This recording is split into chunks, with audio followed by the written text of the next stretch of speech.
La science viendrait-elle lever une partie des doutes de culpabilité qui pèsent sur Guylain Fricot? Cet après-midi, l'expertise génétique a démontré que des traces de sang de Lisiane Freigne ont bien été découvertes à l'extérieur du mobil-home du bouquiniste, ainsi que sur un soubassement et sur une corde. Pour le reste, les analyses n'ont rien donné. Pour l'avocat de Guylain Fricot, les choses se compliquent pour l'accusation. Aujourd'hui, la totalité des charges qui pèsent sur M. Fricot sont ses propres paroles, puisque les éléments qui lui ont été annoncés dès le début comme étant des éléments à charge, aujourd'hui on a bien vu que toutes ces traces de sang dont on parlait dans son véhicule, et, chez Lisiane d'ailleurs, et également à son domicile.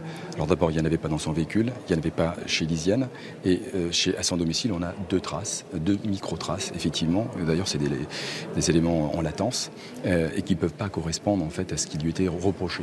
Ce n'est pas le point de vue de la partie civile qui évoque un pantalon de Guylain Fricot sur lequel a été retrouvé précisément des traces de sang de Lisiane Freigne.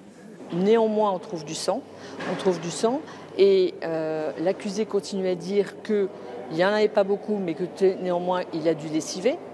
Hier c'était avec une serpillière, aujourd'hui avec son propre pantalon. Il essaie encore une fois de semer le doute sur ces traces, alors que l'ADN de Lisiane Freigne est bien sur ces objets-là.